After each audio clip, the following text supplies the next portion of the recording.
samiti. Inni kun garaa beelaaf du'a bakkeetti.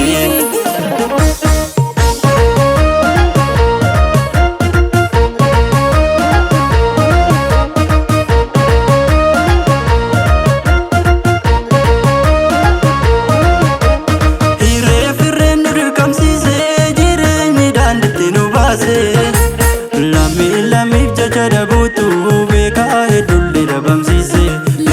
Lammiif jecha dhabuutu kichuu hedduullee dhabamsiise.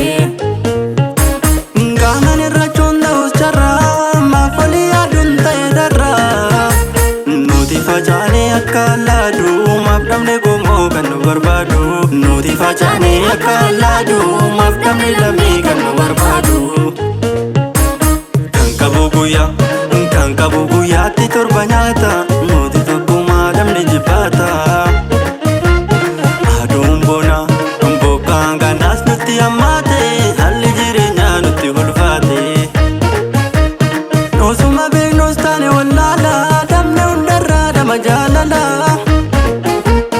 Waan nuti hin beekne nutti faalani dallaa jibbinsaa nutti jaaranii. Waan nuti hin beekne nutti faalani dallaa jibbinsaa nutti jaaranii.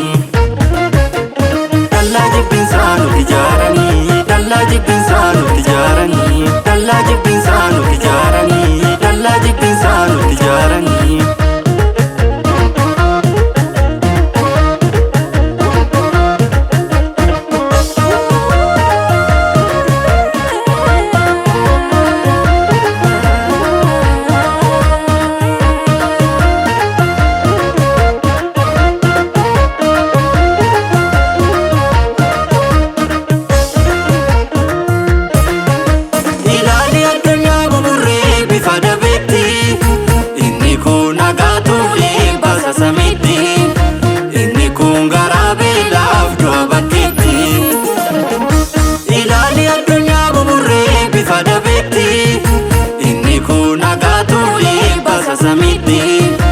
Inni kun garaa beelaaf du'a bakkeetti.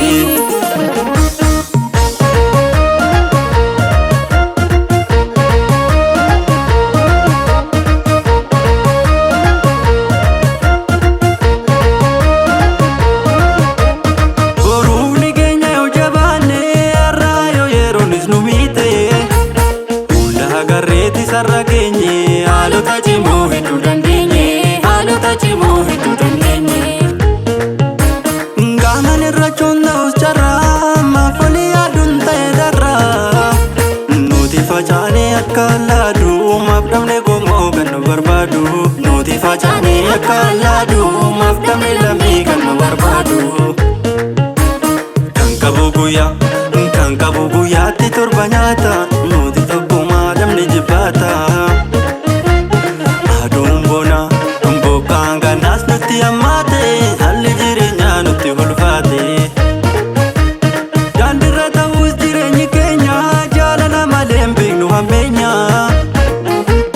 Maaloo yakkumoo koonu gargaara nuti hojjannee burgalma keenya. Maaloo yaalambii koonu gargaara nuti hojjannee burgalma keenya.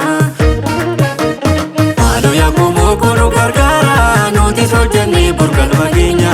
Maaloo yaalambii koonu gargaara nuti hojjannee burgalma keenya.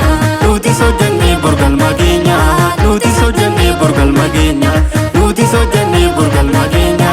Nuti hojjannee